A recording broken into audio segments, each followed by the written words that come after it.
안녕하세요. 윤희서점입니다. 오늘 읽을 책은 D의 살인사건, 실로 무서운 것은 입니다. 오타노 쇼고 지음, 한스미디어 출판사에서 펴낸 책입니다.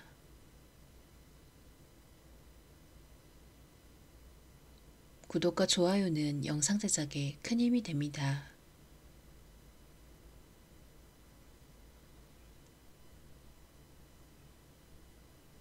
신호등이 파란불로 바뀌고 건널목에 발을 내딛자 열기가 바지 밑단을 타고 훅 올라왔다. 하늘에 뜬 태양이 빌딩 숲을 느긋이 내려다보며 교차로를 오가는 이들의 모습을 보도에 새긴다.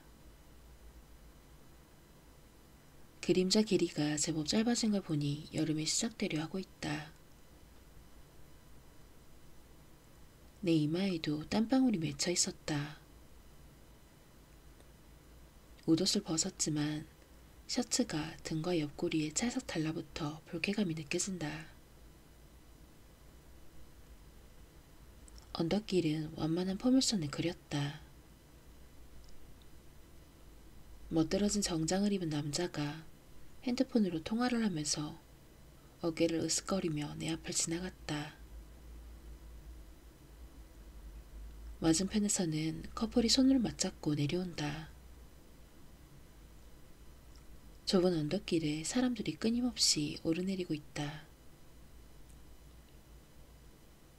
평일 점심때도 지난 어중간한 시간인데 왜 이리 번잡한 걸까? 그렇지만 아마추어가 누군가를 미행하기에 안성맞춤인 상황이긴 하다. 미행 대상은 도겐자카에서 옆길로 꺾었다. 그쪽도 언덕길이지만 경사가 더 급하다. 단숨에 인파가 줄어서 나는 목표물과 거리를 조금 벌렸다. 반백머리의 남자와 로이비통 가방을 든 여자가 어깨를 밀착한 채 좁은 언덕길을 오르고 있다. 두 사람은 라면 가게와 고깃집에는 시선도 주지 않고 스트릿 극장과 송인연 본점의 선정적인 간판을 보고도 반응하지 않았다. 이곳 지리를 잘 아는지 길이 갈라져도 발걸음이 거침이 없었다. 나는 미행 대상이 뒤를 돌아보면 바로 몸을 숨길 곳을 의식하며 계속 따라갔다. 왼손에 스마트폰을 들고 SNS에 푹 빠진 척하면서 이따금 잽싸게 카메라를 돌려 무음 카메라로 두 사람의 모습을 촬영했다. 그것과 별개로 배낭 어깨끈에는 웨어러블 카메라가 달려있어서 하치코 공원에서부터 주고 영상을 찍고 있었다. 잠시 후 미행 대상은 상대와 함께 러브호텔 안으로 자취를 감췄다. 나는 근처 그늘 속에 서서 잠시 호텔 출입구를 살폈지만 두 사람이 나오지 않아서 방 안에 머물러 있다고 판단해 그들이 일을 마치고 나올 때까지 한숨 돌리기로 했다. 사진과 영상을 제법 찍었지만 전부 뒷모습이다. 얼굴을 알아볼 수 있는 사진을 따로 추려둬야 한다. 쉬고 싶었지만 적당한 곳이 눈에 들어오지 않았다. 도겐자카 일대는 도쿄에서 손꼽히는 러브호텔 밀집 지역이어서 이곳저곳에서 휴식은 환영하고 있지만 역시 혼자 들어가기는 망설여지는 데다 애초에 주머니 사정도 여의치 않았다. 음식점이 늘어선 곳도 있으나 밤의 도시답게 이 시간에 열려있는 곳은 별로 없다. 간신히 찻집 곳을 찾았지만 흑백 다큐멘터리에서나 볼 법한 명곡 찻집 같은 분위기라 러브호텔가 또 다른 이유로 발을 들이기 어려웠다. 아무래도 큰 길로 나가서 찾는 게 더 빠를 것 같다고 생각해 포기하려던 찰나 불현듯 건물 뒤편에 있는 공원이 눈에 들어왔다. 참새 눈꽃만한 넓이로 간신히 고생만 갖춘 작디 작은 공원이다. 두 사람이 앉을 벤치 하나만 놓여있을 뿐이다. 먼저 자리 잡은 사람이 있으면 망설임 없이 포기하려 했는데 다행히 비어있어서 잠시 쉬어가기로 했다. 너무 작아서 음료수 자판기까지 있는 게 왠지 호사스럽게 느껴졌다. 벤치를 독점하고 앉아 탄산음료로 목을 축이며 담배를 피우고 있는데 가냘픈 목소리가 들렸다. 한자 못 읽어? 외국인이야? 나는 눈을 크게 떴다. 허를 찔려서 깜짝 놀란 것은 아니다. 목소리의 주인공이 어린애였기 때문이다. FC 바르셀로나 유니폼을 입은 초등학교 고학년쯤 돼 보이는 소년이다. 러브호텔 건물을 등지고 서서 손가락으로 금연 글자가 적힌 간판을 가리키고 있다.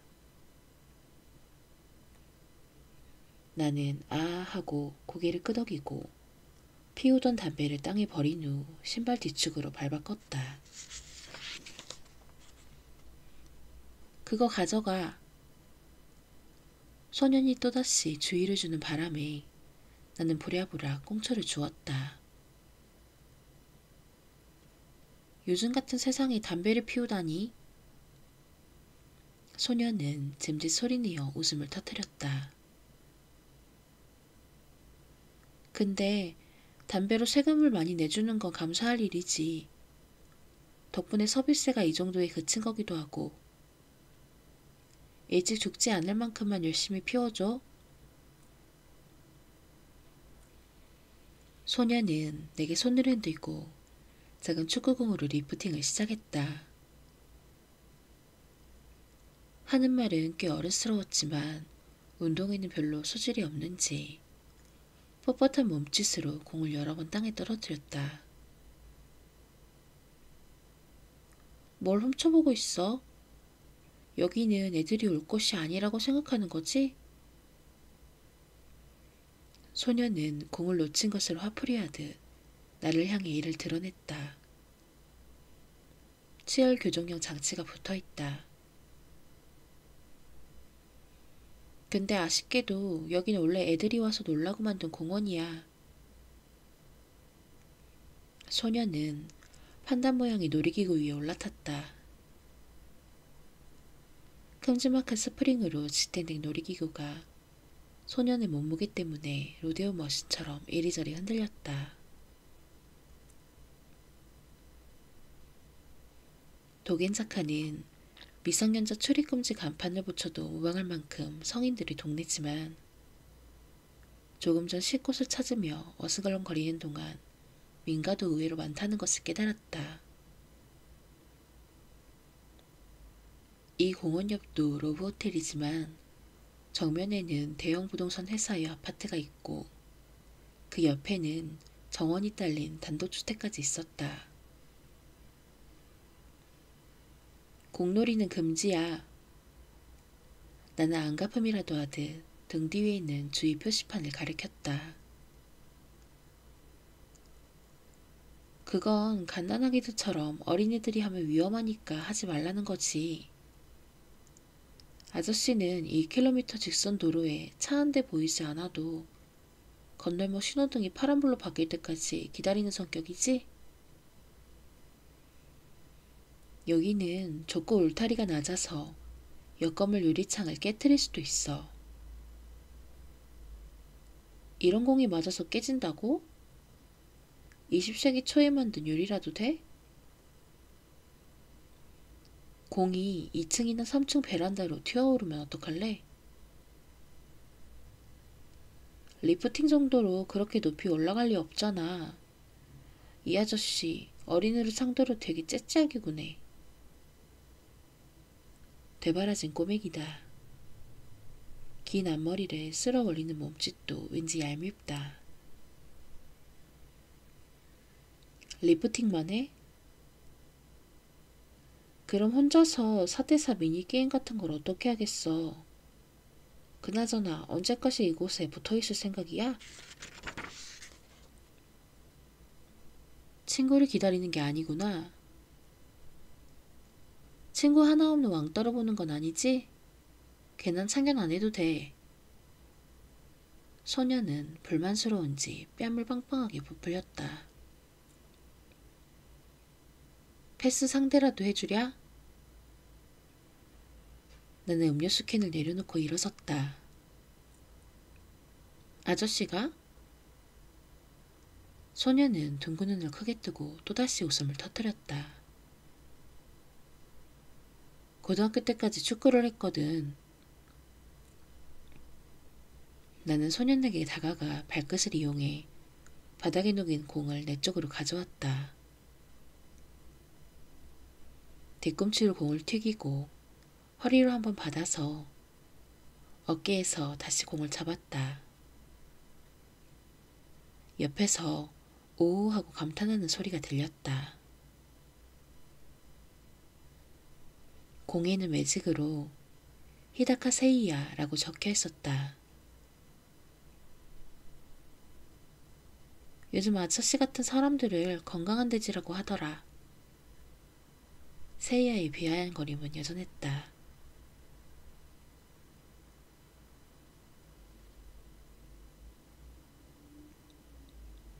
나는 작년에 학교를 졸업한 이후 이렇다 할 일자리를 구하지 못하고 부모님 집에서 빈둥거리며 지냈다.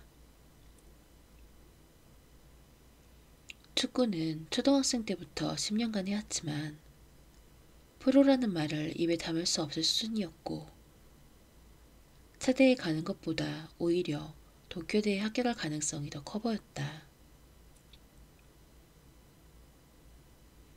그렇다고 공부에 신경 쓴 것도 아니고 동아리 활동에만 매진한 탓에 고교 대항전 예선에서 패배해 축구를 그만둔 뒤로 교과서와 참고서가 전혀 눈에 들어오지 않았다. 결국 입학한 곳은 시험을 보지 않고도 들어갈 수 있는 전문대학이었다. 물론 약간의 관심은 있어서 사진가의 길을 택했지만 다른 학생과 열정의 정도가 사뭇 달랐다. 주변 이들이 노력하는 모습을 보면 점차 발붙일 곳이 사라지는 느낌이고 3년 동안 어떻게든 그만두지 않고 간신히 졸업은 했지만 사진 스튜디오나 연구실 등에서 일할 의욕은 영 생기지 않았다. 그렇다고 프리랜서 카메라맨으로 먹고 살 기술도 없어서 외아들이라는 특권을 이용해 부모님의 도움을 받으며 꿈을 찾는다는 명목하에 집에서 시간을 보낸 지 벌써 9년이 됐다. 그동안 이력서는 한 번도 쓴 적이 없지만 실력이 녹슬지 않도록 일주일에 한두 번은 기자재를 가방에 넣고 도쿄 이곳저곳을 촬영하러 다니고 있다. 그런 우스꽝스러운 일상을 보내던 어느 날 사진학교 동기에게서 연락이 왔다. 그도 학교 생활에 잘 적응하지 못해서 겉도는 사람끼리 주점에서 술잔을 기울이며 주정을 부리던 사이였다. 촬영을 도와달라는 부탁이었다. 솔직히 아직 사회에 나갈 마음의 준비가 되어 있지 않아서 자신 없다고 대답했으나 계약을 매번 새로 하는 단기적인 일이니 하기 싫어지면 다음 계약을 하지 않으면 된다고 해서 결국 반강제로 일하게 됐다. 사진을 찍는 일이기는 하지만 외도 현장을 찍는데 굳이 사진학교 출신을 쓸 필요가 있을까? 그가 제안한 일은 흥신소 조사원 업무였다. 3년간 배운 성과를 발휘할 기회가 고작 스마트폰을 이용한 도찰이라고 생각하니 그야말로 한심스러웠다. 적어도 내가 가진 풀사이즈 DSLR 카메라를 쓰면 보도 기자라도 된 듯한 기분이라도 맛볼 텐데 그건 크기나 기계식 셔터 소리가 너무 커서 이런 데 쓸 수가 없었다. 그러나 나는 계약을 2번 갱신했다. 감시와 미행, 도찰 일도 생각보다 편했다. 조건도 나쁘지 않았다. 아니 그보다 노동의 대가를 받는 것 자체가 생각보다 더 기뻤다. 가슴을 펴고 다닐 수 있다고 할까? 아, 내가 아직 살아있구나 하는 실감이 느껴진다고 해야 할까? 3번째로 주어진 일은 어느 회사원 안의 불륜을 조사해달라는 의뢰였다. 가와사키 교회 자택에서부터 뒤를 밟아 시부야역과 이어진 복합시설 내 카페에서 남자와 합류하는 모습부터 촬영을 시작해 도겐자카의 러브로 호텔에 들어가는 순간까지 포착했다. 그리고 2사람이 나올 때까지 기다리는 동안 히다카 세이야와 만난 거였다. 그러나 한심하게도 축구에 너무 열중한 나머지 시간 가는 줄 몰랐고 문득 정신을 차려 러브호텔에 돌아갔지만 2시간을 기다려도 표적은 모습을 드러내지 않았다.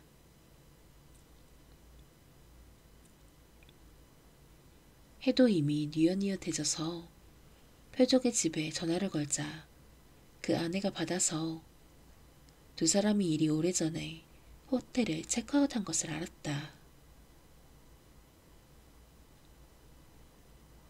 흥신소로 돌아가 사진을 보이니 아니나 다를까 얼굴이 찍히지 않으면 안 된다고 해서 또다시 표적을 감시하게 됐다. 나의 실수 때문에 벌어진 일이라 보수를 더 받을 수도 없었다. 일주일이 지나 일이 끝났다. 그 뒤로도 표적은 남자와 함께 도겐자카의 호텔에 들어갔고 그때는 둘이 함께 나란히 나오는 사진을 정면에서 찍을 수도 있었다. 이때도 공원에서 기다리면서 세이야를 만났지만 같은 실수를 반복하지 않도록 축구 상대는 해주지 않았다. 나는 흥신소와 계약을 갱신했다. 다음 일은 약혼자의 평소 행실을 조사해달라는 의뢰였는데 대상자의 행동 범위가 아위코에서 기타 센주였고 그 다음 일은 요코스카에 있다고 하는 가초린을 찾아달라는 의뢰라 시부야에는 갈 기회도 없었다. 그러나 나는 짬이 날 때마다 도겐자카 뒤편으로 발걸음을 옮겼다. 그곳에는 마음에 강하게 와닿는 무언가가 있었다. 번화가의 얼굴이 지녔지만 중심가나 공원 거리처럼 번잡하지 않다. 러브호텔과 공연장이 등을 맞댄 모습만으로 혼란스러운데 옆골목을 지나면 민가도 늘어서 있고 공원에서는 어린이들이 놀고 있다. 그런 기이한 동네의 모습을 카메라로 찍고 싶은 욕구가 샘솟은 것이다. 뒤늦게 피어난 사진을 향한 열정이었다. 그렇게 여름 내내 나는 도겐자카를 빈번하게 쏟아냈다.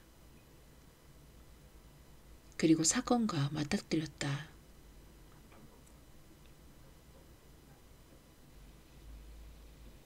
그날 나는 한 불륜남조의 도착을 예정보다 일찍 끝내고 돌아가는 길에 도겐자카에 들렸다.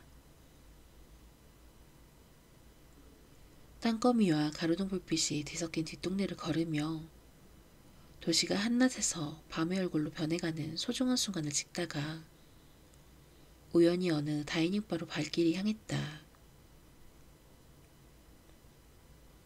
이제는 이 일대가 완전히 익숙해져서 미로처럼 뒤엉킨 골목길을 다녀도 방향감각을 잃지 않았다. 가게 문을 열고 발을 들일 때 맞은편 약국에서 나이가 지긋한 여자가 나왔다. 지난번에는 간수했습니다. 내가 그렇게 말을 걸자 혼다 마사코는 어머 안내 하고 웃는 얼굴로 인사했다. 예전에만 해도 약국과 화장품 가게가 합쳐진 형태로 생활용품과 신문, 잡지 등을 취급하는 개인 상점이 이곳저곳에 존재했다. 드러그스토어 체인의 급격한 성장으로 이제는 거의 찾아볼 수 없게 되었지만 이 혼다 약국은 지금도 도쿄 한복판에서 예전처럼 장사를 이어오고 있다.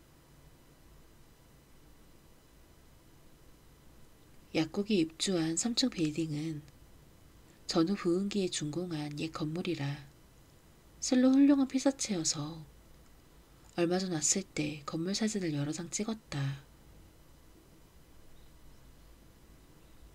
점포 안에서는 고도 성장기 시절의 영양제 광고와 거품 경제 시기에 화장품 브랜드 광고 포스터도 여러 발견돼 그것만으로도 사진전도 열 수 있을 정도의 성과를 올렸다. 인하는 마쳤는데 오늘은 돌아가는 길이라 다음에 가져오겠습니다. 사절 크기라 늘 들고 다닐 수도 없어서요. 내가 사과의 뜻으로 두 손을 모으자 마사코는 가볍게 손사래를 쳤다. 아니 언제든 괜찮아. 노조미 가게 좀 닫으렴. 마사코는 가게 안을 향해 외치고 누군가의 네 하는 대답을 듣고서야 약국 유리문을 닫은 뒤 원피스 자락을 나부끼며 어디론가 사라졌다. 나팔꽃 같은 무늬를 새긴 쪽빛 염색 원단이 시원해 보인다. 노조미라는 인물은 그녀의 외동딸로 점포와 연계된 집에서 둘이 산다고 들었다. 나는 마사코의 뒷모습을 끝까지 지켜보다가 다이닝바의 문을 열었다.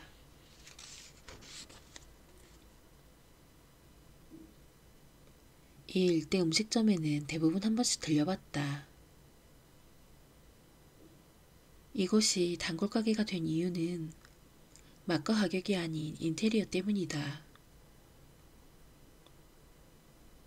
커피숍처럼 창문과 벽에 인접한 카운터 좌석이 있고 혼자 들어가기 편한 분위기다. 무료 와이파이를 쓸 수 있는 점도 매력적이었다. 여름의 끝자락을 알리는 무더운 밤이었다. 나중에 기상청 사이트를 봤더니 그날은 오후 8시에도 30도가 넘었다는데 가게 안에 있자니 조금 전까지 등을 타고 흐르던 땀이 마르는 걸 넘어 한기 때문에 팔에 닭살이 돌 정도였다. 이렇게 하나같이 에어컨을 빵빵하게 틀어대니 실외기의 열기로 기온이 상승하고 그러면 에어컨을 더 세게 가동해 결국 열섬 현상이 영원히 이어지는 지옥의 연쇄사슬에 빠지는 것이다. 나는 주워들은 지식을 이용해 속으로 무책임하게 비판을 퍼붓고 평소 앉는 창가 자리에서 오늘 촬영한 사진을 안주삼아 맥주잔에 기울였다. 사진을 다시 보며 와이파이로 스마트폰의 사진을 전송해 애플리케이션으로 색을 조정하는 등의 편집 작업을 하고 있었는데 바 문이 열리더니 작은 그림자가 쪼르르 들어왔다.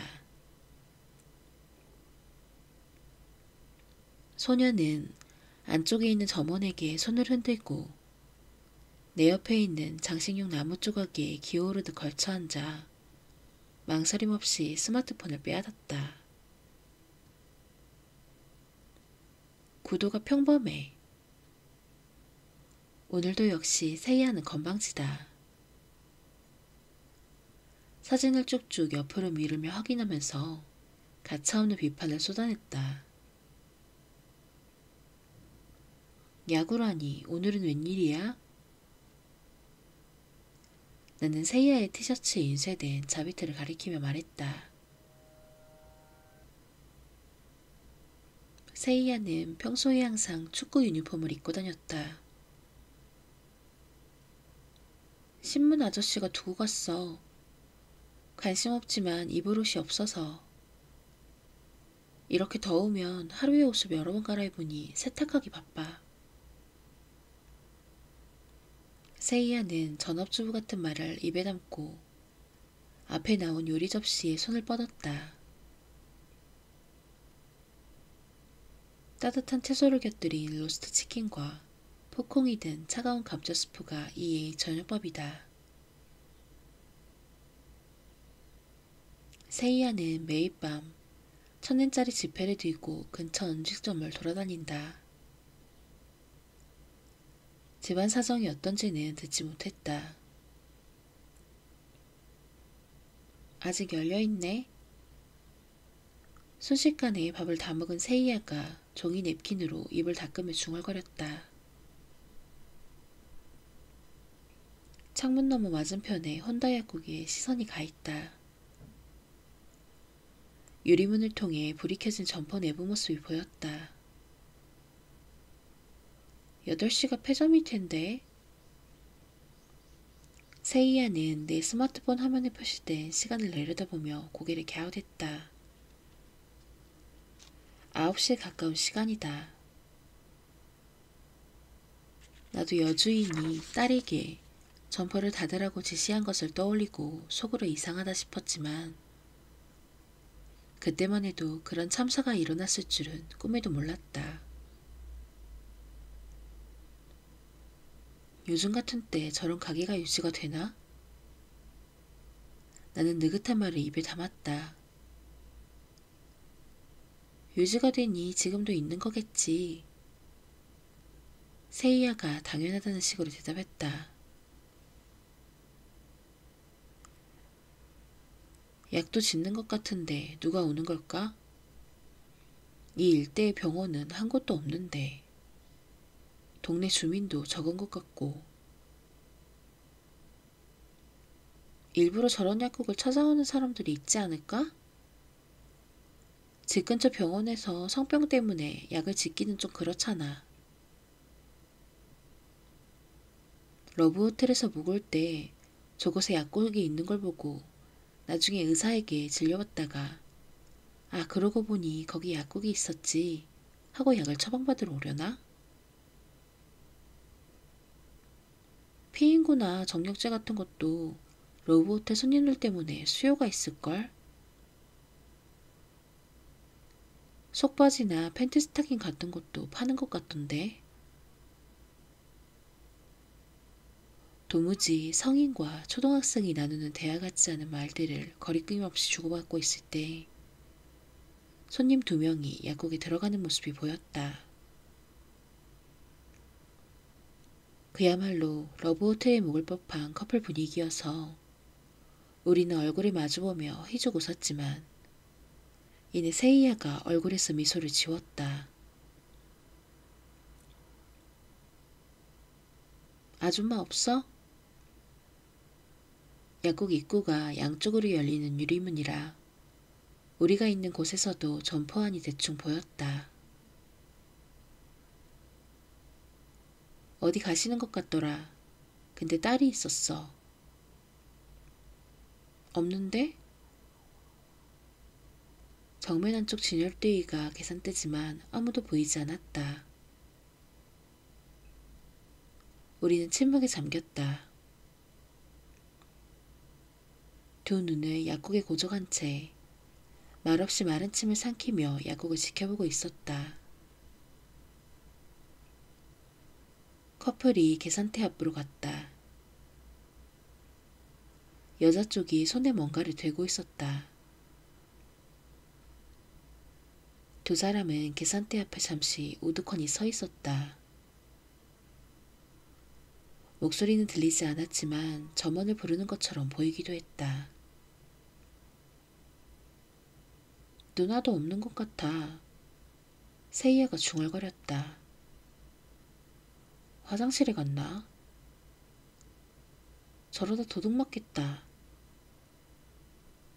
세이야가 의자에서 뛰어내리더니 곧장 바 문을 열고 나갔다. 나도 서둘러 계산하고 세이야를 따라 나갔다. 세이야는 이미 약국 안에 들어가 있다. 점포안을 어슬렁거리고 있으면 절도 정도는 막을 수 있다고 생각하는지도 모른다. 어라? 아직 있었네? 나도 약국에 들어가려고 할 때 옆에서 목소리가 들렸다. 종이봉투를 양손에 든 혼다 마사커였다. 손님 오셨어요. 나는 점포안을 손가락으로 가리켰다. 이런, 아직 안 닫았어? 마사코가 허둥지둥 안으로 들어갔다. 그때 교대하듯 세이야가 나왔다. 한 건 해결. 세이야가 엄지를 척 세웠다. 집에 갈 거야? 나는 물었다. 바래다 주랴? 아니. 조심해서 가라. 아저씨야말로 아저씨 사냥꾼 조심해. 아직 아저씨 아니거든? 이미 충분히 아저씨야. 응? 이런, 하마터면 내가 도둑이 될 뻔했네.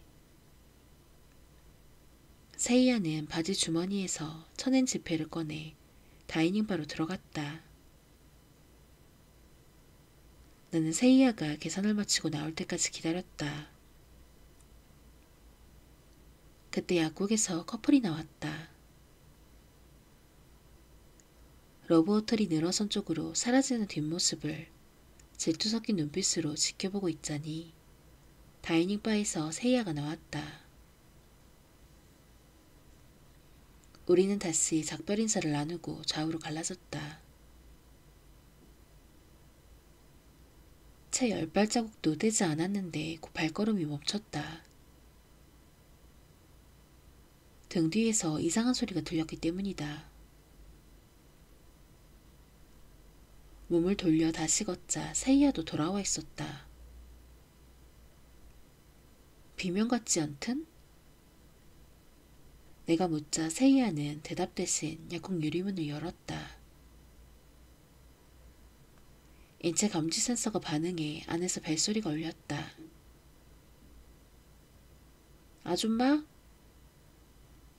세이야가 말을 걸었지만 들려오는 대답이 없다.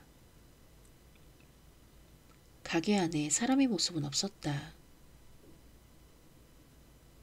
벽에 걸린 액정 TV에서 나오는 웃음소리만이 공허하게 울리고 있었다. 세이야가 안쪽으로 걸어가서 나도 뒤따랐다. 계산대가 있는 진열대 오른쪽 끝에 밀어서 여는 문이 있고 그곳을 지나 들어가자 한 계단 높은 곳에 또 문이 있었다. 집과 연결된 문인데 반쯤 열려있다. 높낮이를 메우는 발판 아래에는 여자 신발과 샌틀리 한 켤레씩 놓여있다. 아줌마? 세이야는 문 안쪽을 향해 말을 걸었다. 대답이 없다. 세이야는 샌들을 벗고 발판 위로 올라갔다. 별일 아니다. 별일 아니야. 여자의 목소리가 들렸다. 빠르면서도 떨리는 목소리에서 범상치 않은 기운이 느껴졌다. 세이야는 복도를 더 걸어 안으로 들어갔다. 정면이 있는 문에서 형광등불빛이 새어나왔다. 나도 신발을 벗었다. 복도를 걷자 정면뿐 아니라 오른쪽에도 불빛이 보였지만 그쪽은 방이 아닌 밖과 이어진 창문이었다. 들어오면 안 돼. 방문 바로 앞에서 조금 전 들어갔던 세이야가 뛰쳐나와 내 앞을 가로막았다. 왜? 별일 아니야. 무슨 일인데? 몰라. 그럼 확인해야지. 아저씨는 안 돼. 왜? 아저씨니까. 뭐? 혹시 누가 다치기라도 했어? 우리가 입씨름을 벌이는 동안 복도 가운데에 걸린 옷이 옷걸이채로 떨어졌다. 결국 나는 어른의 힘으로 세이야를 미치고 방 안으로 들어갔다. 그렇지만 1초 만에 복도로 다시 돌아 나왔다. 그러니까 안 된다고 했지. 세이야가 내 잔단지를 걷어찼다. 아줌마, 구급차 불렀어? 방 안쪽을 향해 묻는다. 아니, 아직. 119, 119. 내가 걸어도 되지만 어린애라서 장난 전화라고 생각할지도 모르니. 세이야의 기세에 밀려 나는 스마트폰을 꺼냈다. 방 안에는 1초 넘짓 있었지만 긴급사태가 발생한 것을 이해하기는 충분했다. 방 안 카페 뒤에 한 여자가 쓰러져 있었다. 상반신은 세로락이 하나 걸치지 않은 상태였다.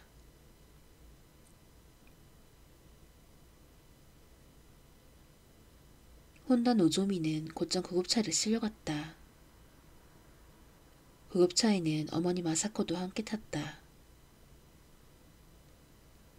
노조미에게 무슨 일이 일어난 걸까? 그녀의 상태가 어떤지 계속 신경 쓰여서 나는 뭐라도 알게 되면 연락을 해달라며 세이야에게 핸드폰 번호를 건네주고 그날 밤에 일단 돌아갔다. 다음날 흥신소일 관계로 오다와라에 가 있을 때 점심시간이 조금 지나 세이야에게서 짧은 문자가 도착했다. 결과가 안 좋나 봐.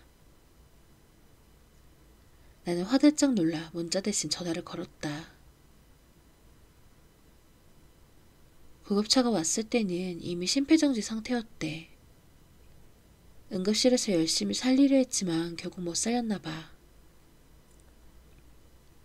세이야는 겁도 없이 또박또박 말했다. 그렇구나. 사망 원인은? 목이 졸렸대. 뭐? 지병 같은 것 때문에 쓰러진 게 아니고? 잘 모르겠어. 사건일 수도 있다며 경찰이 약국에 왔었어. 목을 졸렸으면 당연히 사건이지. 대체 누구 짓일까? 모르겠다니까. 그래서 경찰이 조사하는 거 아니야? 나한테도 곧 물어볼 것 같아. 아저씨도 발견자 중 한 명이니 설명해야 할걸? 나는 흥신소에 사정을 설명하며 최소한의 일만 마무리하고 서둘러 도쿄로 돌아갔다. 그러나 거리가 멀어서 도겐자카에 도착했을 때는 이미 해가 완전히 떨어진 상태였다. 혼다 약국 앞에 경찰 통지선이 쳐져 있었다. 제복을 입은 경찰관들이 금강역사처럼 서 있었다. 구경꾼은 없었지만 지나가던 이들이 하나같이 발걸음을 늦추고 무슨 일이 일어났는지 쳐다봤다. 멈춰서서 스마트폰 카메라를 꺼내는 사람도 있었다.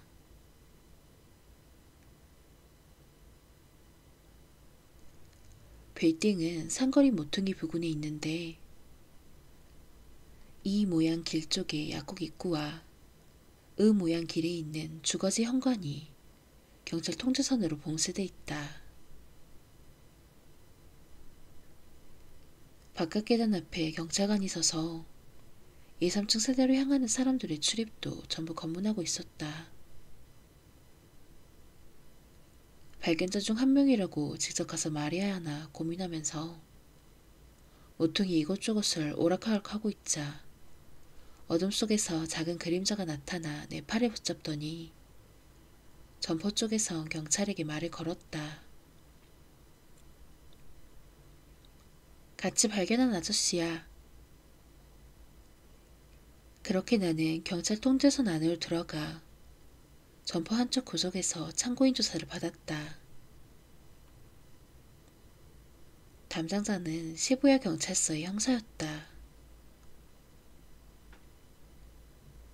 형사는 가장 먼저 이름과 직업을 물었다. 법에 저촉되지 않은 선에서 활동하고 있으니 당당하게 대답해도 되는데 나는 프리랜서 카메라맨이라는 미묘한 거짓말을 해버렸다. 그러자 형사는 언론 관계자입니까? 하더니 순식간에 표정이 험악하게 변했다. 이곳의 정보가 새어나갈까봐 경계하는 모습이다. 그러나 뒤늦게 흥신소 조사원이라고 정정할 수도 없는 노릇이라 나는 떠오르는 대로 둘러댔다. 그냥 별 볼 일 없는 풍경사진가입니다. 일대는 시부야에서 쇼와 시대 정치를 느낄 수 있는 얼마 안 되는 곳이라 지금 기록해둘 필요가 있어서요. 사진가로서의 사명 같은 거죠. 물론 이 사진들이 나중에 희소해져서 값어치가 올라 돈이 되는 상황도 염두에 두고 있습니다. 어제도 촬영을 위해 이곳에 왔고요. 이곳 약국은 저번에 한번 찍은 적이 있어서 주인 아주머니분과 면식이 있습니다. 그래서 비명이 들렸을 때 걱정한 거고요. 무더위가 기승인데도 식은땀을 흘리며 거짓말과 거짓말 사이에 진실을 살짝 덧붙였다. 상대가 뭐라고 한 것도 아닌데 스마트폰에 넣어둔 도겐작가 사진도 보여줬다. 역시 나는 근본이 소심한 인간이라는 것을 새삼 느꼈다. 혹시 조금 전에 말한 주인 아주머니가 피해자의 어머니 혼다 마사코 씨입니까? 네. 피해자인 혼다 노조미 씨와도 아는 사이였나요? 아니요. 예전에 촬영하러 왔을 때 점포에는 마사코밖에 없었다. 비명이라는 건 노조미 씨가? 아니요. 주인 아주머니가 딸을 발견하고 지른 비명입니다. 그때가 몇 시쯤이었는지, 제가 점포의 상태가 어땠는지, 혹여 다른 사람이나 이상한 점 등은 없었는지 질문이 이어졌다. 나는 처음부터 동요한 바람에 완전히 냉정함을 잃고 어떻게든 선량한 시민이라는 것을 주장하기 위해 당시 맞은편 바에서 술을 마시고 있었다는 이야기, 발견한 시간 전쯤 노조미 씨의 목소리를 들었다는 이야기도 먼저 꺼냈다.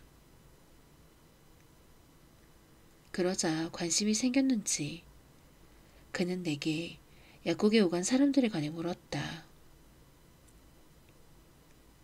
대답을 마치자 이번에는 다시 시신을 발견했을 때의 상황을 물었다. 노조미 씨 목이 어떻게 돼 있었죠? 어떻게라뇨? 목에 뭔가가 감겨있지 않았습니까? 그때는 가장 먼저 알몬 상태의 상방신에 눈길이 갔고 봐서는 안 될 걸 봤다는 생각에 곧장 고개를 돌린 탓에 목 같은 곳은 확인하지 못했다. 노주미 씨 옆에 수건이나 스타킹 같은 건 없었습니까? 그 질문에도 답하지 못했다. 그녀의 상반신이 알몸 상태였다는 것 외에 떠오르는 건 시신 옆에 서 있던 마사코와 쓰러진 의자, 그 앞에 책상과 컴퓨터 정도였다. 노조미 씨는 목이 졸려 살해됐나요? 나는 형사에게 확인했다. 지금껏 형사는 시신의 상태나 사인에 관해 설명하지 않았다. 반드시 그렇다고 단언할 수는 없습니다. 타살 혐의도 있어서 조사하는 거고요. 뭔가 애두르는 식의 대답이었다. 손이 아니라 수건이나 스타킹 같은 것으로 목이 졸린 건가요? 타살이라면 그렇겠죠. 타살이라면 노조미 씨의 상반신이 알몸 상태였던 건 범인에게 습격당해서인가요? 저항하니 목을 졸랐다? 주간지에 파실 생각입니까? 형사의 목소리 톤이 변했다. 아니요, 보도 쪽 일만 합니다. 나는 손을 얼굴 앞까지 들어 손사래를 쳤다. 평소에는 안 하셔도 그쪽에 연줄이 있겠죠. 용돈벌이가 될 텐데요. 그럴 생각이라면 형사님께 더 자세히 물었을 겁니다. 사진도 찍었을 테고요. 아니, 그보다 이미 어제 찍었겠죠. 그런 쪽 일을 하는 사진기자가 알몸 시신의 사진 같은 걸 찍지 않고 배기겠습니까? 질문은 이제 끝난 건가요? 제가 아는 건 전부 말씀드렸습니다. 그럼 추가 질문이 있으면 언제든 연락해 주십시오. 나는 달아나지도 숨지도 않을 테고 뒤가 캥기는 건 눈꽃만큼도 없다는 걸 강조하기 위해 형사에게 먼저 핸드폰 번호를 알려줬다. 형사는 나를 믿는 얼굴이 아니었지만 그 이상 추궁하지 않았다. 도망치다 밖으로 나가자 온몸에서 땀이 분수처럼 쏟아졌다. 열섬 현상 때문만은 아니다. 마음을 가라앉히려 담배를 꺼냈는데 불을 붙이기도 전에 세이야가 다가왔다. 아저씨, 혹시 누구 본 사람 없어? 본 사람이라니? 당연히 수상한 사람이지. 내가 들어오기 전부터 약국이 보이는 자리에 앉아 있었잖아. 세이야는 다이닝바 창문을 가리켰다.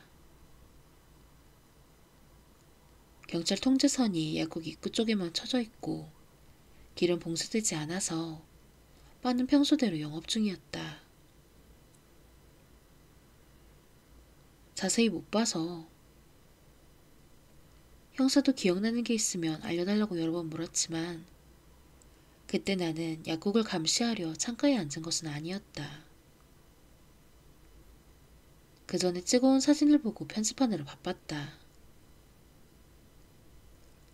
분명 약국에 몇 명이 드나드는 것 같기는 한데 그게 남자인지 여자인지 한 명인지 두 명인지도 자신있게 말할 수 없었다. 정말 쓸데라곤 하나도 없네. 미안. 흉기에 대해서도 물었어? 응. 근데 그것도 역시 아는 게 없어서. 나도 딱 한 번 힐끗 봤을 뿐이라 기억이 안 나. 경찰이 이것저것 묻는다는 건 현장에서 흉기가 발견되지 않았다는 뜻이잖아. 분명 범인이 가져갔겠지. 세이야는 어느새 메모장을 꺼내 그 위에 이쑤시개처럼 생긴 펜으로 뭔가를 적고 있다. 그나저나 정말 쓰레기 같은 놈이네. 원하는 대로 안 해줬다고 목숨을 빼앗다니. 혹시 강간치사라고 생각하는 거야? 일부러 신경 써서 애둘러 말했는데 눈앞의 초등학생은 주저없이 입을 열었다. 사람들 앞에서 그런 말 함부로 하면 안 돼. 나는 주변을 살피며 식은땀을 흘렸다. 누나가 레이프를 당한 건 아니야. 영어로 말해도 안 돼. 그럼 뭐라고 해야 해? 성폭행? 그것도. 근데 왜 그런 범죄가 아니라고 생각하는 거지? 알몸이었잖아. SM 플레이는 성폭행과 다르니까. 뭐? 등에 채찍 자국이 있었으니 SM 플레이지. 강간이라면 채찍으로 때리거나 하진 않잖아. 물론 빵 같은 곳은 부어오를 수 있는데 아무튼 SM 플레이의 폭력행위는 합의하고 하는 거라고 알고 있어. 잠깐, 무슨 말인지 모르겠어. 노조미 씨가 채찍으로 맞았다고? 등에 길게 부어오른 자국이 여러 개 있었어. 아까 형사는 그런 말 안 하던데? 나한테도 그런 말은 안 했어. 대리 아저씨한테 들었지. 대리? 도겐자카 위쪽에 있는 파출소의 대루이 순경 아저씨. 세이야가 고개를 돌리자 시선 끝에 경찰 통제선을 엄중히 감시하는 덩치 큰 경찰이 있었다. 이 일대는 애들이 별로 없어서 파출소 순경 아저씨들이 다들 날 알고 있고 내가 부탁하면 이것저것 가르쳐주기도 해. 어린애의 특권 같은 거지. 사인도 상세히 알려줬어. 목이 졸리기는 했어도 그것 때문에 숨이 멎은 건 아니고 혈관이 압박되자 뇌로 가는 피가 멎어 중추신경 기능이 마비됐대. 이럴 때는 목이 졸리자마자 곧장 정신을 잃었을 가능성이 커서 누나도 크게 고통을 느끼지 않고 죽었을 거래. 그게 유일한 위안이야. 나는 아연실색 할 수밖에 없었다. 그리고 SM 플레이를 하다가 채찍으로 때렸다면 목이 졸린 것도 플레이 중 하나겠지. 그러니까 S가 목을 조를 때 힘 조절을 잘 못해 M을 죽이고 두려운 나머지 현장에서 도망쳤다. 채찍과 목을 조를 때 쓴 도구도 다 들고 사라졌다. 그렇게 해석하면 등 뒤에 남은 자국과 사인 둘 다 설명이 돼. 그리고 용의자의 범위도 좁힐 수 있어. 평범한 성폭행이면 그냥 지나가던 사람의 범행일 가능성도 커. 하지만 적당히 골라 들어간 집에서 SM 플레이 같은 건 할 수 없잖아. M이 있으니 비로소 S가 있는 건데 일방적으로 목을 조르는 플레이야 가능하다고 해도 그 전에 채찍으로 때리는 건 절대 불가능해. M이 플레이를 거부하고 도망쳐버리면 끝이니까. 그러니 범인은 누나가 전혀 모르는 타인이 아닌 지인일 확률이 높아. 하지만 그럼 약간 이해가 안 되는 게 요 녀석 안 된다고 했지. 브랜드 등 뒤에서 거대한 그림자가 나타나 세이야의 열변을 가로막았다. 대류이라는 경찰이 원래 서있던 곳을 벗어나 우리에게 다가온 것이다. 초등학생이 돌아다닐 시간이 아니라니까. 여름방학이야. 규정에 여름방학 같은 건 없다. 세이야의 이야기를 듣고 사건에 대해 뭐라고 하는 줄 알았는데 그건 아니었다. 괜찮아. 집도 가깝고.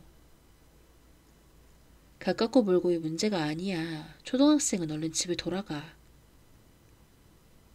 보호자가 옆에 있으면 돼? 엄마는 안 오셨잖아. 이 아저씨가 보호자야. 세이야가 갑자기 팔을 확 붙드는 바람에 나는 깜짝 놀랐다. 함께 시신을 발견한 분입니까? 경찰이 나를 향해 고개를 돌렸다. 응, 엄마의 남자친구야.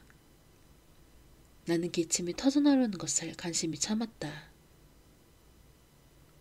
지금은 비록 내연관계지만 조만간 구청에 가서 신고하고 정식 아빠가 될 거야. 그렇지?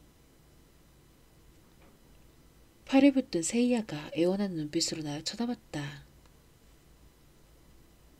제가 책임지고 집에 바래다 주겠습니다. 나는 어쩔 수 없이 맞장구를 쳐줬다. 아무리 보호자가 옆에 있어도 집에는 가야 한다. 살인사건이 일어난 지 얼마 안 되기도 했고. 그렇죠. 지금 바로 보내겠습니다. 나는 고개를 끄덕이고 세이야의 팔짱을 낀 뒤 이때 발걸음을 뗐다. 잠깐만. 세이야는 팔을 펴고 원래 자리로 돌아가는 대루의 형사 뒤로 쫓았다. 둘이서 잠시 대화를 나누더니 세이야가 다시 나를 향해 달려왔다. 흉기가 뭔지 물어보고 왔어. 오늘이 이 구역에 타지 않은 쓰레기 수거일이었나 봐. 범인이 도망치는 길에 흉기를 쓰레기장에 버렸다면 증거인멸도 가능했겠지. 그런데 그건 걱정 안 해도 될 것 같아. 경찰이 수사를 시작했을 때 쓰레기차가 아직 운행하지 않았다고 하니까. 쓰레기장에서 흉기로 추정되는 물건은 발견되지 않았대. 그나저나 순식간에 그런 거짓말을 떠올리다니 참 대단도 하다. 너희 어머니와는 만나본 적도 없는데. 나는 옆에 나란히 선 소년을 팔꿈치로 툭 쳤다. 벌써부터 장래가 걱정되는 애다. 아저씨, 밥 먹었어? 세이야는 내 심정은 아랑곳하지도 않고 물었다. 저녁? 아직. 나도. 뒷얘기는 밥 먹으면서 하자. 어제 간 다이닝바는 대류의 순경의 바로 눈앞이라 한 블록 뒤에 있는 꼬치구이 집에 들어갔다. 이것도 세이야의 저녁밥 식당 중 하나에 포함되는 곳이라 그런지 주문도 안 했는데 닭고기 달걀덮밥과 국이 나왔다. 아까 말한 이해가 안 된다는 게 지인에 의한 범행이라는 거야? 나는 생맥주를 들이켜고 달벽에서 꼬치를 하나 베어불며 물었다. 상황은 SM 플레이에 의한 사고를 암시하는데 그렇다면 상대는 지인이라는 말이잖아. 노조미 누나는 다소 내성적이어서 늘 방 안에 틀어박혀 있었거든. 그런 사람한테 현실에서 SM 플레이를 하는 파트너가 있었을까? 방에 틀어박혀 있었다고? 장사를 돕는 줄 알았는데. 아줌마가 장을 보러 가거나 할 때는 가게를 봤지만 평상시에는 늘 방 안에 있었어. 누나는 우리 엄마가 아는 동생이라 전에는 종종 함께 놀았는데 방에 틀어박히고 나서는 한 번도 못 그랬어. 세이야는 울적한 얼굴로 한숨을 내쉬었다. 노조미 씨가 너희 어머니의 아는 동생이라고? 같은 초등학교, 중학교 2년 후배. 덧붙이면 나도 두 사람의 후배. 네 어머니의 2년 후배? 그럼 나이가 꽤 많은 거 아니야? 아니, 꼭 너희 어머니가 나이가 많다는 건 아니고. 엄마는 35. 그럼 노조미 씨는 33? 나보다 많잖아. 그런데 왜 난 아저씨고 노조미 씨는 누나야? 분위기, 아저씨는 아저씨 같아. 누나는 누나 같고. 말도 안 된다며 화를 내는 건 어른스럽지 않으니 나는 대신 맥주잔을 단숨에 비웠다. 그보다 집에 틀어박힌 사람한테 SM 플레이 파트너가 있었다니 이상하지 않아? 뭐 다른 사람과 접촉하는 게 싫었을 테니 그럴 수도 있고. 나도 얼마 전까지 거의 은둔형 외톨이처럼 틀어박혀 지냈으니 잘 안다. 그런데 몸에 난 상처는 SM 플레이로 생긴 거라잖아. 일방적인 성폭행과는 다르게. SM 플레이는 두 사람의 신뢰관계가 없으면 성립하지 않는데 타인과 관계 맺는 게 서툰 누나가 그럴 수 있었는지가 의문이지. 이건 무슨 아니야? 세이야는 펜끝으로 메모장을 툭툭 두드렸다. 유흥업소를 이용했다고 보는 건 어떨까? 그런 곳에서 주인님이 될 사람을 파견한 거지. 출장 마사지처럼? 조금 더 마니악한 출장 서비스지. 그러니까 파트너 관계가 아니라 일회성 관계였다는 거야. 일회성이면 인간관계가 깊어질 염려도 없으니 행위를 하기 편했을지도. 그렇구나. 세이야는 힘을 줘 글자를 썼다. 그 숫자는 뭐야? 나는 옆 페이지를 가리켰다. 제법 크게 쓴 8, 9라는 숫자 위에 여러 급의 동그라미를 그려놨다. 사건 발생 시간 범위. 혼다 아줌마가 동네에 볼 일이 있어서 약국을 나간 시간이 8시가 되기 조금 전이고 그 시간에 누나는 평소처럼 집에 있었어. 아저씨, 그때 아줌마랑 대화했지? 시간이 맞아? 그 무렵이었던 것 같네. 그것도 순경 아저씨한테 들은 거야? 아니, 아줌마한테 직접 들었어. 대리 아저씨에게 들은 건 그 뒤로 누나의 생존이 확인되지 않았다는 거야. 누나는 9시가 넘어 시신으로 발견됐어. 그러니 8시에서 9시 사이에 사건이 발생했다는 말이 되지. 조금 더 좁혀도 좋겠지만 누가 약국을 드나들었는지 제대로 못 봤으니. 사건이 예고된 것도 아닌데 감시할 이유가 없지. 그리고 범인이 약국이 아니라 집 쪽으로 바로 들어갔을 수도 있잖아. 그렇구나. 건너편에도 현관이 있다는 걸 깜빡했네. 출입에 대해서는 대리 아저씨한테 확인해 볼게. 창문에 대해서도 물어봐. 아니, 그쪽은 가능성이 거의 없어. 강도나 강간범이면 창문으로 침입하실 수 있지만 SM 플레이 상대라면 일단 파트너든 출장 서비스든 그냥 문을 통해 들어오지 않겠어? 살해한 다음에는 몰래 빠져나갔을 수도 있지만. 하긴 그렇겠네. 창문으로 들어오는 보쌈 플레이 같은 걸 했으면 모를까. 어느새 지금 대화를 나누는 상대가 초등학생이라는 감각이 완전히 마비돼 버렸다. 그럼 난 집 쪽 출입에 대해 경찰이 파악 중인 정보를 알아오는 걸로 하고 아저씨한테도 부탁할 게 있어. 어? 나 혼자만 움직이는 건 불공평하잖아. 불공평하다니? 출장 서비스 업소 쪽을 알아봐줘. 어젯밤 누나가 있는 곳에 파견한 업자를 찾는 거야. 날짜랑 파견된 곳 주소를 아니까 쉽겠지? 쉽긴 뭐가 쉬워. 시부야만 해도 그런 곳이 얼마나 많은데. 유흥업소 정보지를 살피면서 처음부터 끝까지 다 전화해보라고? 일을 분담해서 해도 되긴 하는데 초등학생이 전화를 걸면 누가 상대해주겠어? 나도 이래봬도 꽤 바쁜 몸이야. 뭐 하느라? 게임? 요즘 게임은 현금을 쏟아붓지 않으면 그냥 시간 낭비일 뿐이야. 일.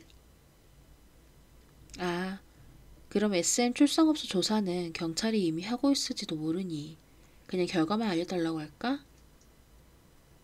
잠깐. 그럼 내 일이 더 늘잖아. 불공평해. 어떻게 할래?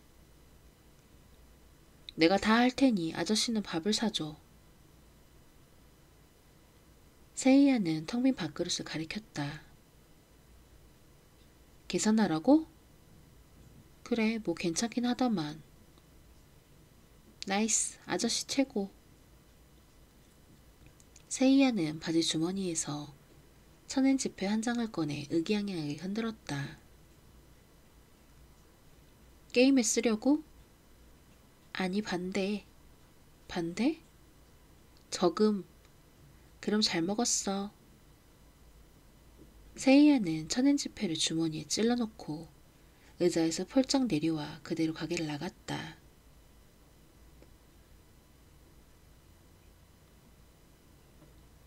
도와줘. 닷새 뒤에 세이야에게서 문자가 도착했다. 흥신소일은 휴일이라 늦은 아침을 먹고 침대에서 빈둥거리고 있다가 퍼뜩 정신을 차리고 세이야에게 전화했다. 너무해 너무해. 세이야는 곧장 전화를 받았다. 무슨 일이야? 괜찮아? 난 아무렇지 않아. 어? 이대로 있다가는 누나가 사고사로 처리될 거야. 그 전에 어떻게든 손을 써야 해. 뭐? 수상한 사람이 없었으니 사고로 처리할 수밖에 없대. 진정해. 처음부터 차근차근 설명해봐. 대리 아저씨한테 들었어. 야국 앞쪽길 가로등에 CCTV가 설치돼 있어서 야국 출입구 기록을 전부 확인했나봐. 그런데 아줌마가 나간 7시 54분부터 다시 돌아온 9시 14분 사이에 몇 명인가 가게를 드나들긴 했는데 전부 무혐의라잖아. CCTV로 건물 안에서 일어난 일까지 확인할 수 있나? 아니, 들어갔다가 나올 때까지의 시간으로 판단했나봐. 그 결과 세 일행 모두 범행이 불가능했대. 첫 번째로 들어간 한 명은 들어갔다가 1분 만에 나왔으니 총이나 칼을 썼으면 모를까 교살은 무리야. 다음 2인조는 조금 더 오래, 그러니까 3분 정도 점포 안에 있었다고는 하는데 목을 졸랐을 뿐 아니라 채찍으로도 때렸으니 옷을 벗길 시간을 포함해 아무리 두 사람이 덮친다고 해도 시간상 어려워. 마지막은 우리도 본 커플인데 가게에 들어간 이후 계속 아저씨와 둘이 감시했고 그 다음 아줌마가 돌아와서 대응하기도 했으니 그 커플도 불가능. 손님들이 그 일행 셋뿐이었어? 응. 그건 약국 쪽을 드나든 사람들이지? 집 쪽 출입구는? 그쪽 길에는 CCTV가 없대.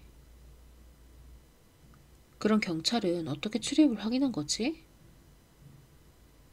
아이스크림 가게 주인이 사람들이 지나가는 걸 계속 보고 있기라도 했대? 그쪽 길에 아이스크림 가게 같은 건 없어. 비유잖아, 비유. 아니면 혹시 그때 그 거리에서 호객꾼이라도 있었나? 규정 때문에 호객 행위는 금지야. 누가 그곳을 드나드는 걸 보고 있었던 건 아니야. 하지만 드나들 수 없는 상황이 있어. 어? 집 현관문이 잠겨 있었거든. 아줌마가 그렇게 말했대? 근데 착각일 수도 있지. 딸이 쓰러져 있는 걸 보고 워낙 혼비백산한 상태이기도 했고 구급대원도 확인했대. 아저씨도 알다시피 구급차가 왔을 때 구급대원 아저씨들이 가게 쪽이 아닌 집 현관으로 들어왔잖아. 처음에 그냥 문을 열고 들어오려고 했는데 자물쇠 때문에 안 열려서 결국 안에서 열어줬지. 초인종을 눌러서 아줌마가 열어주러 간 거야.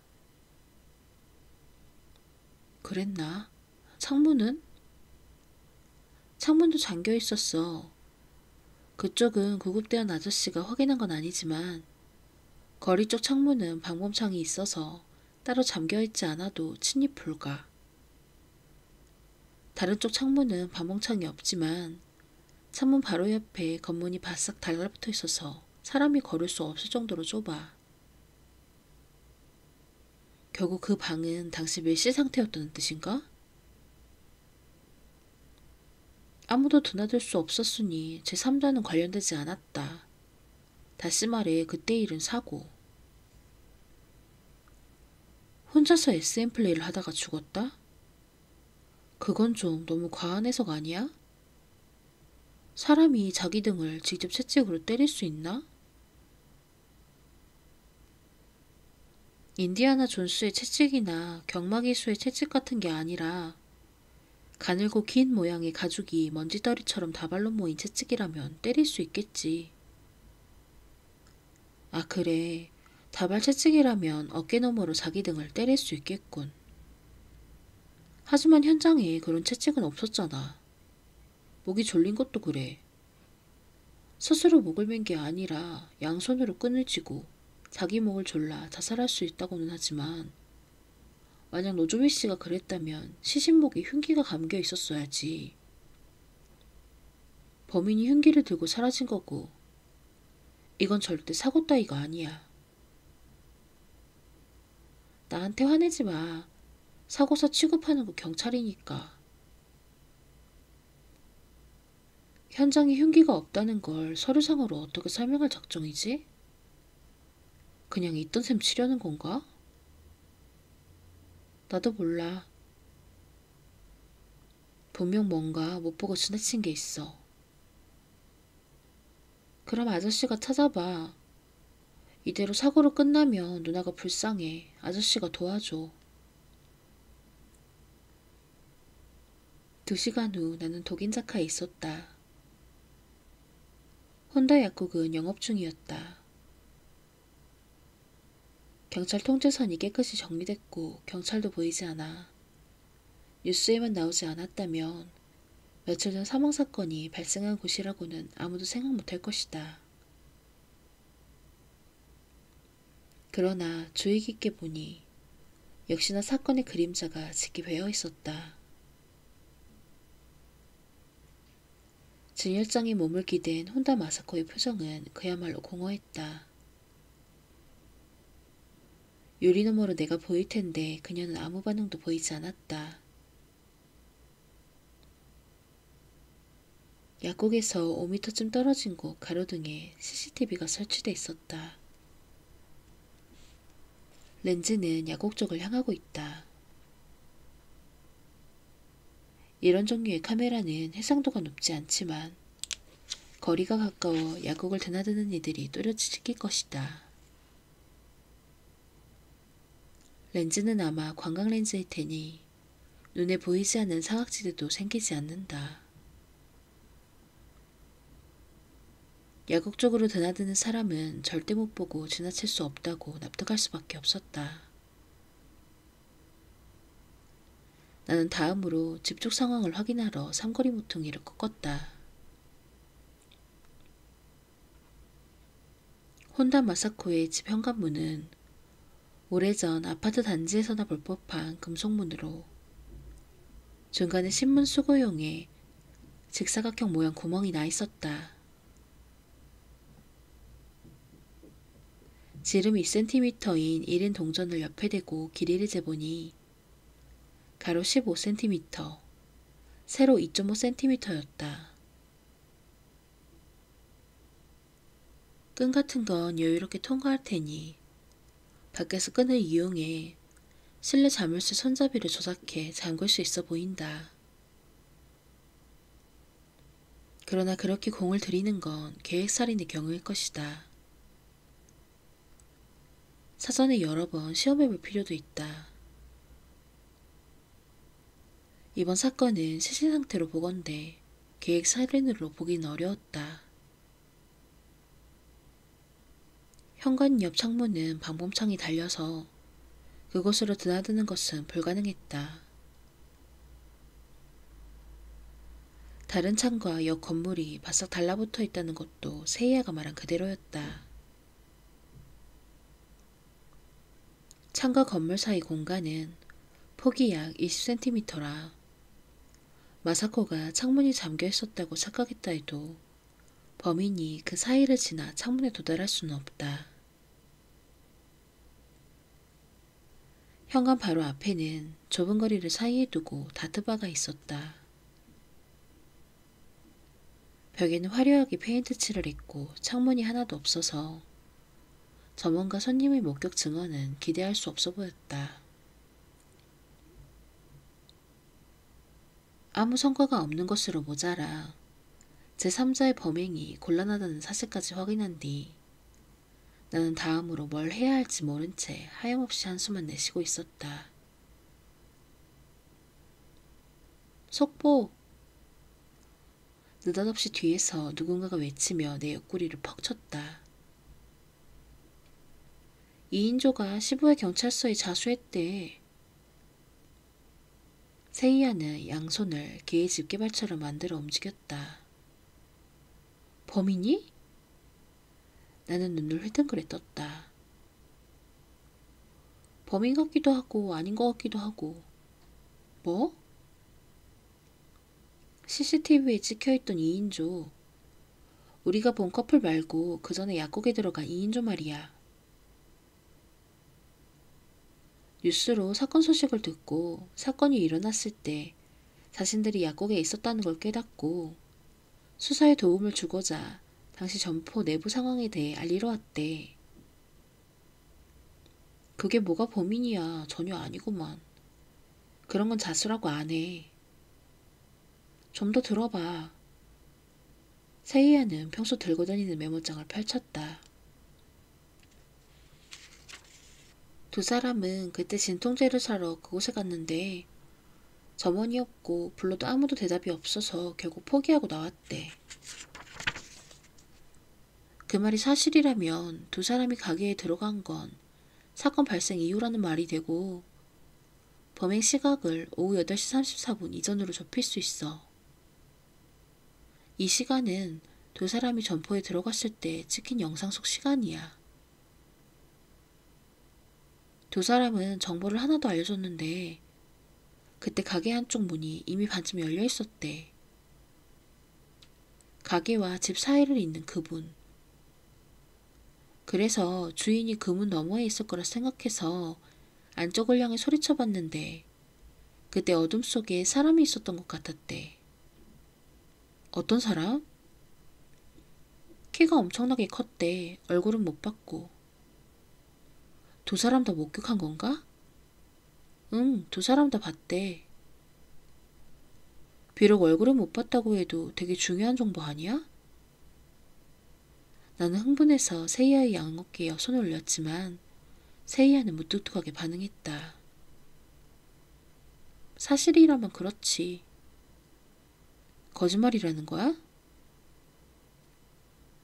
경찰에 적극적으로 협력해 자신들이 범인이 아니라고 어필하려 했을 수도 있어.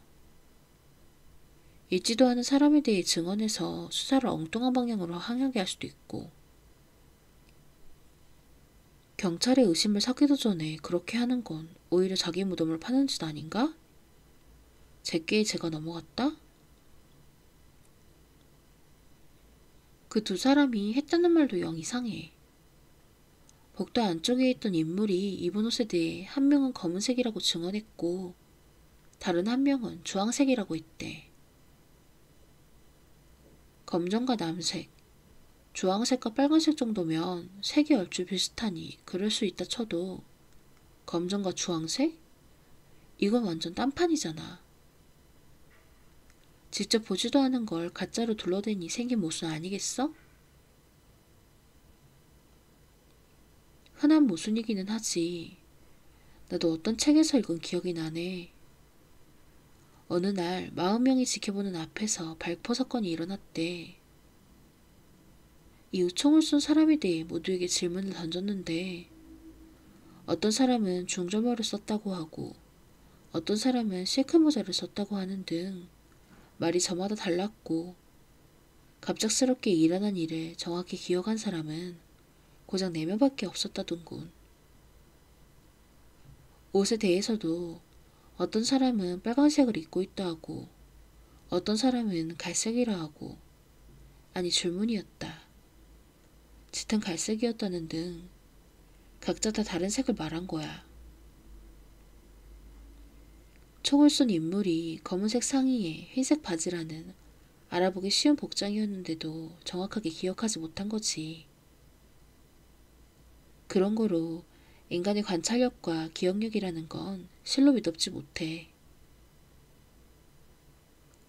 발포하는 순간 깜짝 놀란 탓에 범인을 제대로 못 봤나 보네. 애초에 경찰을 속일 목적으로 거짓말을 한 거라면 옷 색깔에 대해서도 뒤에서 입을 맞췄겠지.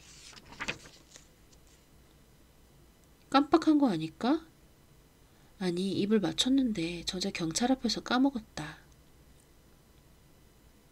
그 두 사람을 범인으로 보는 건 다른 쪽에서도 다소 무리한 측면이 있어.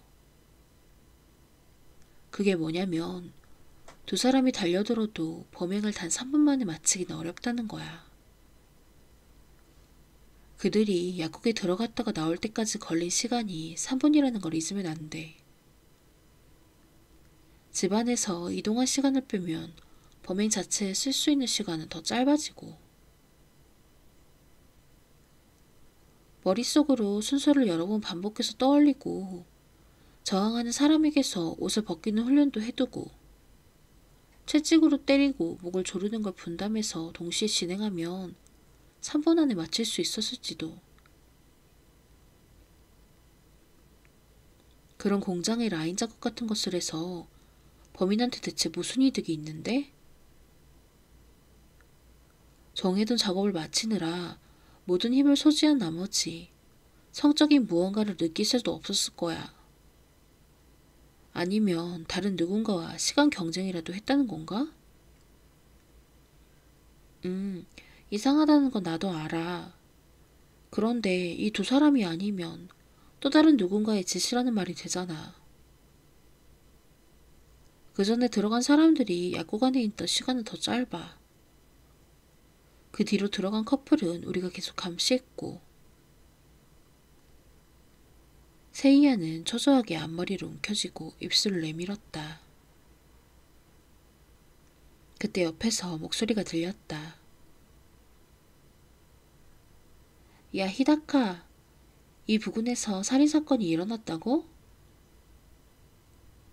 세이야와 비슷한 또래의 소년이었다. 구경 왔어. 현장이 어디야?